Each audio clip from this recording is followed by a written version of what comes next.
যদি আপনার ফোনটি হ্যাং করে, স্লো চলে এবং গরম হয়ে যায়, তাহলে এই সেটিংসটি আপনার জন্য। এই একটি সেটিংস অন করলে আপনার ফোনটি স্লো চলবে না, হ্যাং করবে না এবং ফোনটি গরম হবে না।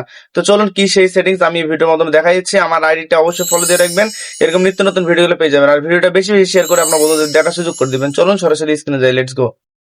তো শুরুতে আপনার ফোনের সেটিংসে চলে যাবেন, যাওয়ার পর এখান থেকে যে স্পেশাল ফাংশন আছে এই স্পেশাল ফাংশনে ক্লিক করবেন। করার পর স্ক্রল ডাউন করে একটু নিচে আসবেন, আসার পর এখানে দেখেন যে অ্যাক্সেসিবিলিটি এটাতে ক্লিক করবেন। করার পর স্ক্রল ডাউন করে নিচে আসবেন, আসার পর দেখেন যে টেক্সট এন্ড ডিসপ্লে এটাতে ক্লিক করবেন। করার পর এই যে রিমুভ অ্যানিমেশন এটা আপনাদের অফ থাকবে, এটা অবশ্যই অন করে দিবেন। আমি এটা টেকনো ফোন দিয়ে দেখাইছি, যারা আদার্স অন্য ফোন ইউজ করেন তারা যেটা করবেন, আপনার সেটিংসে সার্চ বারে গিয়ে লিখবেন রিমুভ অ্যানিমেশন। এই যে দেখেন যে রিমুভ অ্যানিমেশন এটাতে ক্লিক করবেন। করার পর তাহলে আপনার সরাসরি রিমুভ অ্যানিমেশনে নিয়ে যাবে এবং ওটা চালু করে দিবেন। তাহলে আপনার ফোনটি সুপার ফাস্ট চলবে। তো দ্যাটস ইট।